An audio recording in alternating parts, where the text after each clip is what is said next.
There's a glitch in your hearing that decides whether your mix sounds loud or weak. And if you don't understand this glitch, your mixes will never sound loud and clean, no matter what plugins you use. So watch this.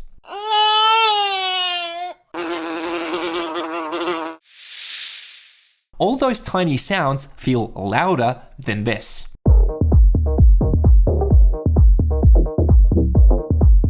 It's because your ears evolved to boost predator-like frequencies around 2,000 to 5,000 Hz, and basically ignore the low end unless it's stupidly loud. Let me prove this. Which loop sounds louder?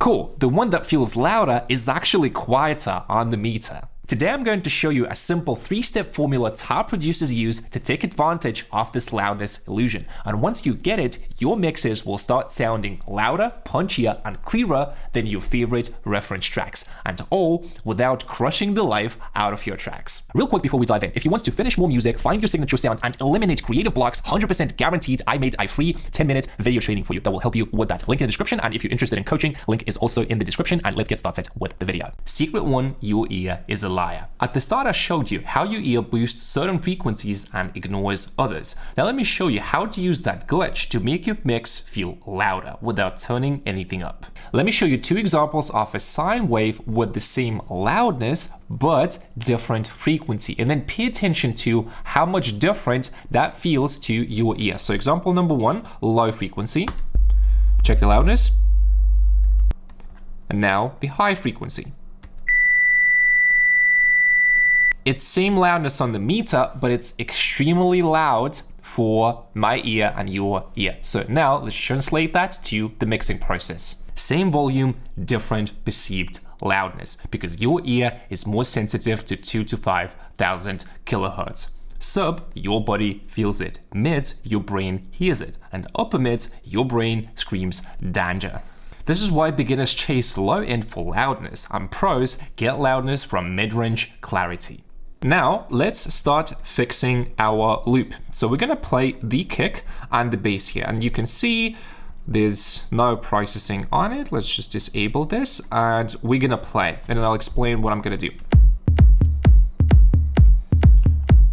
So it sounds like a kind of normal kick and bass, but let me show you what the problem here is.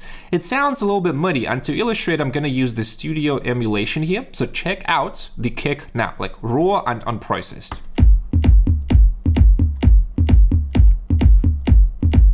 Yes, it's not bad, but let's fix the kick using the EQ. This is gonna be our first step. So everything that we learned from the concept, we want to remove the lows and check out what we're gonna get here.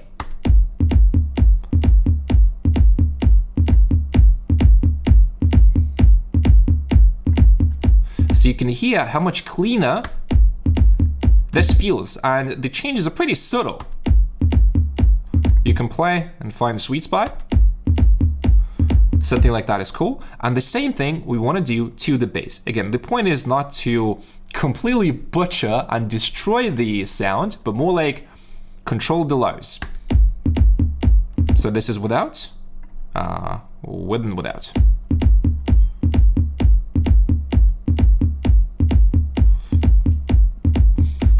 So you can hear with these 2 steps, the kick and the bass become way cleaner and a little bit more controlled. Let's apply the same process to the lead using the mixing knowledge I just shared with you. So example number 1, let's first listen to the lead without any processing, any EQ. So pay attention.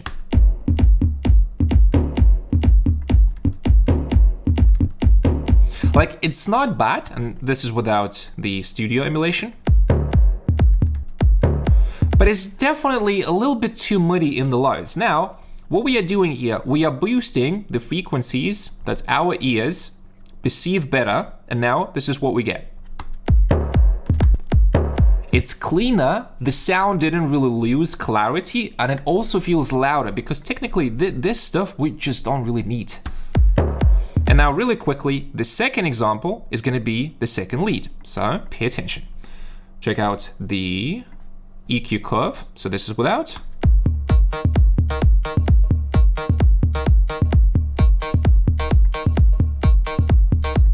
It feels a little bit louder and it feels cleaner. This one didn't have so much low end, but again, you can see the move, what I'm doing here is the same. So control the lows, boost the highs and the mids. So the key takeaway, loudness is perception, not volume. Control the lows, push the mids, and your mix gets louder instantly. Secret 2, your peaks are stealing your headroom. This is the truth 90% of producers learn too late. Your limiter is not the problem. Your mix is the problem. So let me show you. Now let's do the second step. We're gonna work with the same lead, but this time it's gonna be something a little bit different. So I want you to pay attention to the peaks of the lead sound and the shape of the lead on the oscilloscope. So do you see the shape here? It's really loud. And if you pay attention to the peaks, we are peaking at -11. This is insane. And these kind of peaks will trigger the limiter and they will never allow you to get clean, punchy, and loud mix because the limiter will be reacting and suffocating and bringing everything down, which I'm gonna show you just in a second. Now, what we're gonna do, we're gonna use a clipper. So pay attention to the oscilloscope, the clipper, and the loudness on the meter. The sound didn't change, but this is how much free loudness we got, -11 and -26 for peaks. And you can see on the clipper, it's also extremely big peak, which we don't really need. Apply the same logic across the mix. You'll see this everywhere. Drums with pointless spikes, percussion with inconsistent attacks, and leads with overly sharp transients.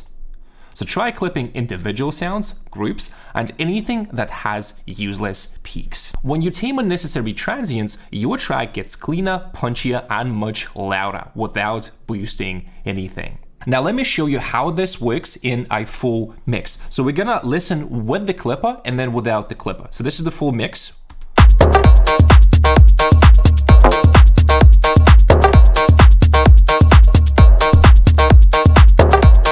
So you can see 1.7, 1.8 dB, which is totally fine. And the peaks, the way that the limiter works, it's really normal. There's nothing crazy about it. But the moment I disable the clipper, just pay attention to how it looks and how it sounds.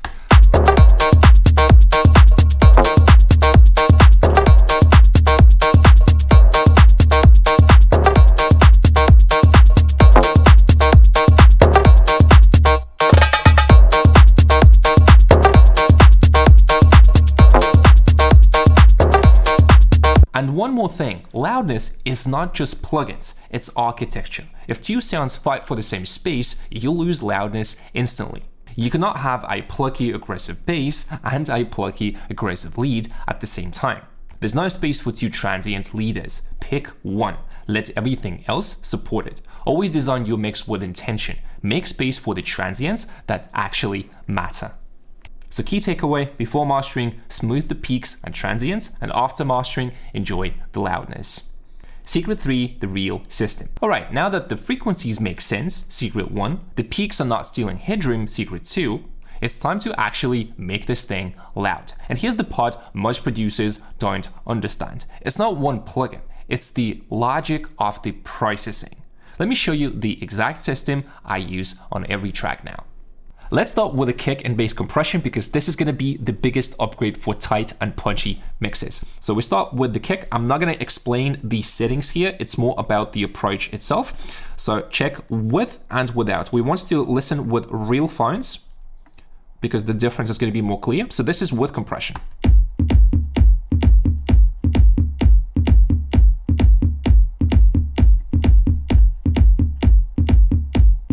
You can see it's very tight and it sits in the mix. Now without, it feels not as loud. And this is the trick with compression. So if you do the right settings, you can make the kicks more punchy, more present, more in the mix, and you can make them feel louder. The next thing we're gonna do to the bass. So actually I have a little bit of saturation here on the highs to make it more present.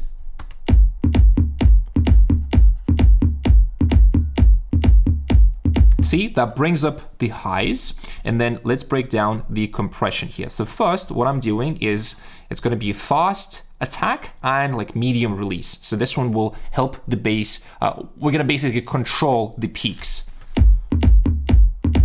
See?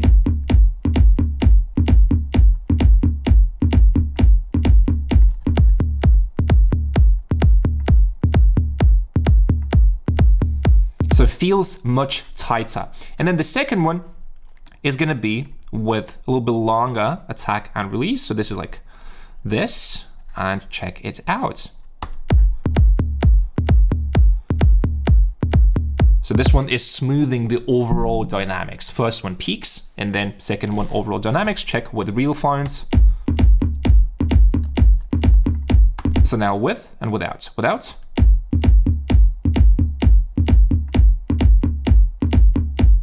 Nice, punchy, clicky, the sound I love.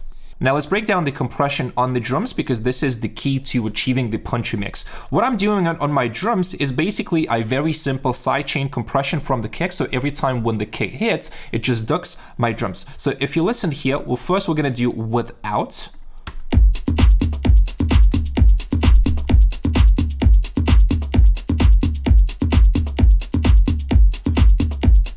And let me exaggerate a little bit.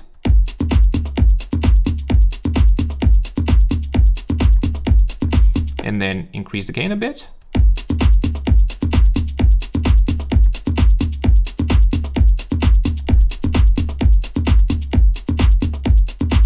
So you see how the character of the drum changes. We get a little bit more punch, a little bit more of that click even.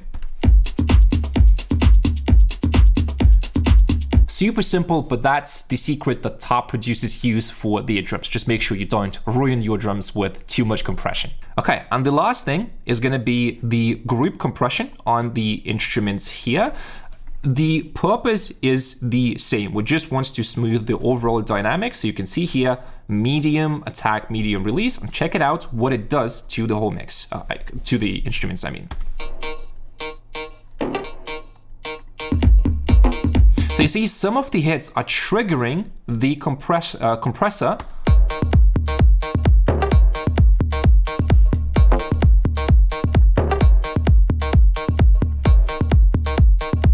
And basically we're just controlling the dynamics, same like with the kick, the bass, the drums, making everything a little bit tighter and punchier and subjectively louder as well. Okay, and then really quickly, before we jump into the mastering, you can see I am clipping the instrument group here on the leads. So just a little bit, some of the final peaks here. We can push it a little bit more if we want. But I would say this is not needed. We can leave a little bit of those dynamics. So depending on what you have for your mix, adjust how much you are clipping, but it's important to clip the groups as well. Now I'm gonna break down the mastering chain, and this is the last step for clean, punchy, and loud mixes. So step number one is gonna be the EQ. I'm not gonna go too deep inside each of the plugins, just gonna explain the logic. If you want a mastering tutorial, just let me know in the comments, I'll make a full video on that. So for the EQ here, it's really simple. Check it out. So number one, we are controlling the sub with the dynamic EQ in the same way like I was doing that in the mixing process. Then boosting the mids to increase the perceived loudness and boosting the highs. So check it out with and without.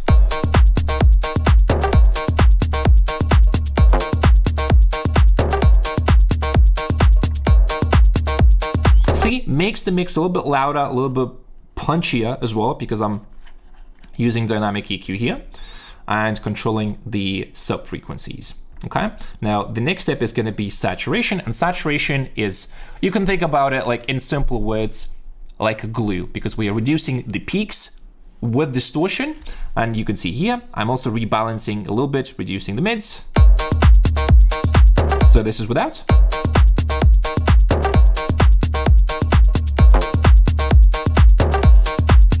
It kind of inflates the low end as well, because I have this tape saturation. Gives a little bit more crunch on the top end as well. Now, multi-band compressor, this is really the key and my favorite part. So number one, I am using this band as an EQ and as dynamic control. So this reduces quite a bit of low frequencies, but this is exactly what we need for a loud mix. So check it out.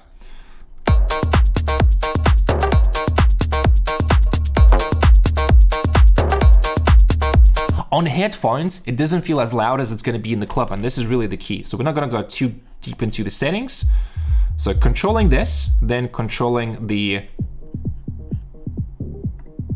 See, it just makes everything a little bit tighter and punchier. Same thing for the mids again. Just making sure it's tight.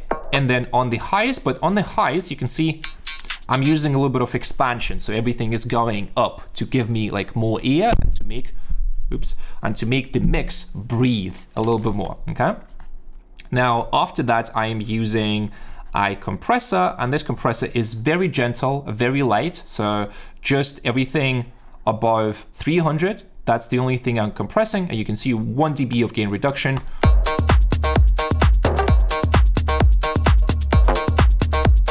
Just to glue everything a little bit more.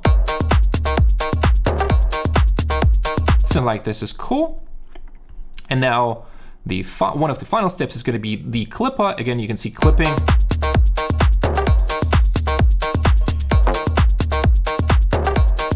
The peaks here. And after that, it goes into the limiter. And this is the final sound. You can check the LUFS. It's going to be pretty loud. Check it out.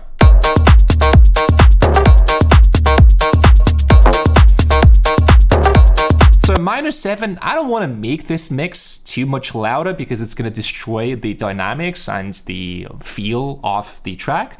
But you can see the whole mastering process, if you follow everything that I said, it's so easy to get clean, loud, and punchy mixes. The truth about loudness, one last thing, because this genuinely saved my mental health. Loudness is not the goal. Loudness is a tool. When I started producing, I tortured myself comparing my tracks to -5 LUFS references. Every comparison made me feel like shit. And then I realized loudness depends on the genre and the idea. Punch and dynamics often matter way more, and forcing loudness kills the soul of the track. And today, while making this tutorial, I hit that exact moment again. I could push the limiter louder, but it would kill the punch and the idea.